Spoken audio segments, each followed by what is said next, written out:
सर्वांना माझा नमस्कार आहे। तर मी आज रोवा मच्छीचा रस्सा बनवणार आहे। त्यासाठी हे बघा, हे अर्धा किलो मी रोवा मच्छी घेऊन आलेली आहे। एकदम फ्रेश मच्छी आहे ही।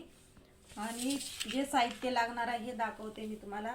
एक मोठ्या आकाराचा टोमॅटो घेतलेला आहे, 10 ते 15 लसणाच्या कळ्या घेतलेल्या आहेत, हे अद्रक घेतलेला आहे, एक मोठा कांदा घेतलेला आहे बघा, हे असं भाजून घेतलेला आहे मी।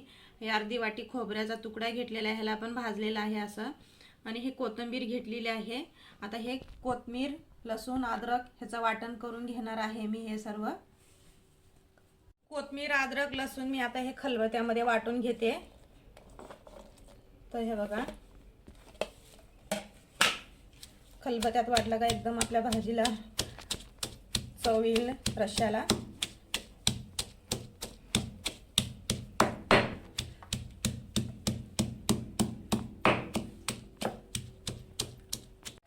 इथे गॅस चालू केलेला आहे, तेल गरम झालेलं आहे, तेल गरम होण्यासाठी ठेवले होते मी। आणि हे कोथिंबीर, लसूण आणि हे अद्रक ह्याचं वाटण करून घेतलेलं आहे। तर आता हे टाकायचं आहे फोडणीला।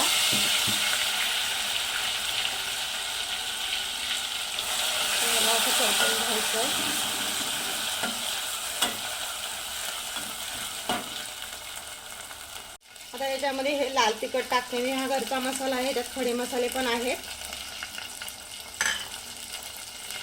काश्मीरी मिरची पावडर आणि हळद।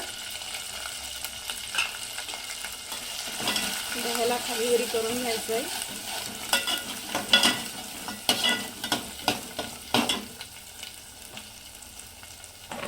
मिक्सरच्या भांड्यामध्ये हे वाटण करून घेतलेलं आहे मी।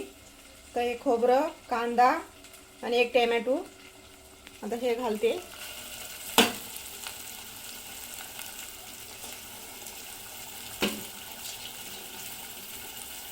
आता हे आपला मसाला तेलामध्ये येईपर्यंत याला परतवत राहायचं आहे।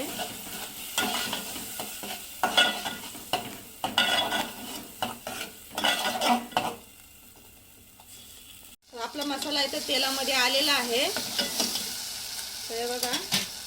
आणि मी याच्यामध्ये आता 1 लिटर पाणी टाकते, 1 लिटरचं तांबे आहे हे।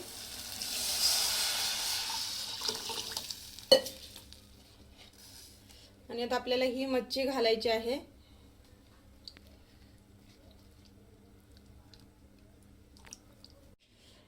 तर आता पाणी पण टाकून झालेलं आहे। आणि आता हे चवीपुरतं मीठ घालते मी।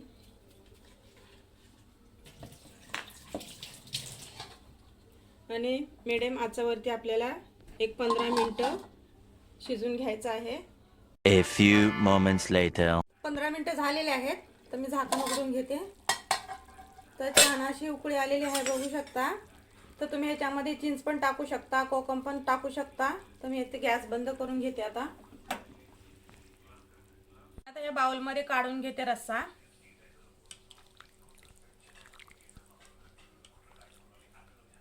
आणि थोडीशी वरून आता कोथिंबीर टाकते।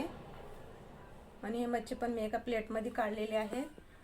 तर झणझणीत आपला रस्सा झालेला आहे रोवा मच्छीचा। तर तुम्ही पण असंच बनवा।